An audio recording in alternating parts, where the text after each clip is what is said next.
Hi, welcome to 5 Minutes with Pastor Lutzer. I'm so glad that you have joined us. We're discussing the attributes of God, specifically his attribute of justice.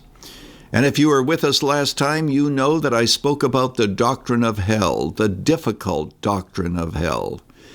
In previous sessions, we've also dealt with issues regarding child salvation and how God judges children and whether or not they will be in heaven. Justice covers a multitude of issues. In fact, the Bible says in the 29th chapter of the book of Proverbs, verse 26, "Many seek the face of a ruler, but it is from the Lord that a man gets justice." Over and over again, the Bible presents God as a God of justice. Now let me clarify. Those of us as Christians, we know that Jesus Christ bore our judgment. So we are no longer under condemnation. But it is true that we also are going to be judged on the basis of our works to see whether or not we were faithful. I'm thinking, for example, of 2 Corinthians chapter 5, verse 10, where Paul says, "We shall all stand before the judgment seat of Christ." He's speaking to believers.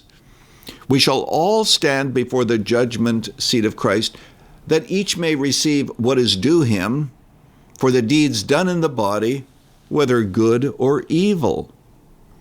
We want to just pause and catch our breath. We as believers are going to be judged. It has nothing to do with our eternal destiny. That's been paid for. Jesus paid it all. It has to do with faithfulness in this life.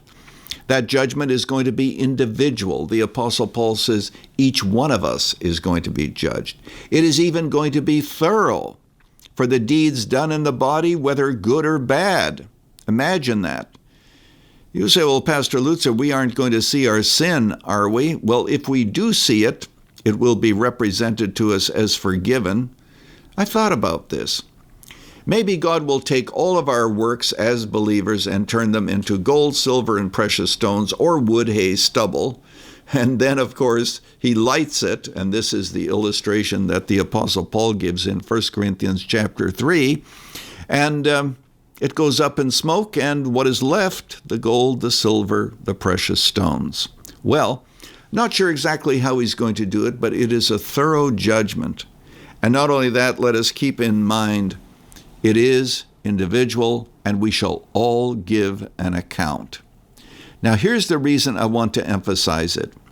Even though we are exempt from final judgment, you and I should recognize that we are not exempt from a kind of judgment that is going to determine where we fit within the kingdom and where we fit in heaven.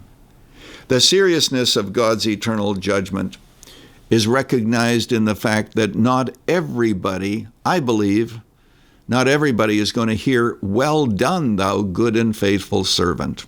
I know that there are theologians that differ from me on that point, but I can't believe that a carnal Christian living his or her life for themselves is going to hear from Jesus, "Well done." We could miss that. I want to encourage you by reminding you that every single day is an investment, either gold, silver, and precious stones, or wood, hay, stubble, or a mixture of the two. Let us live our lives in light of the coming judgment seat of Jesus Christ. Very quickly, let me tell you about a story that comes to us from India. There was a wealthy Raja that was riding along in his chariot, and alongside of the road there was a beggar. The beggar saw the chariot coming, and he took his bowl and he held it up, thinking, "I wonder if he'd stop to give me something." To his surprise, the Raja stopped, got off of his chariot, and said to the beggar, "Beggar, give me some of your rice." The beggar was livid.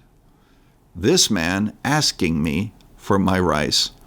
Gingerly, he took 1 grain of rice and gave it to the Raja. The Raja said, "Beggar, give me more of your rice." And the beggar now was very angry. He did give 1 more grain of rice, and then the Raja said, "Give me more." Finally, the beggar gave him another grain of rice, walked off in a huff, cursing. The Raja gets on his chariot and rides away. The beggar looks into his bowl and he notices something glitter. It's a grain of gold the size of a grain of rice. He finds only 2 more. He thinks to himself, oh, if only I had given him my whole bowl of rice. My friend, today, Jesus is generous.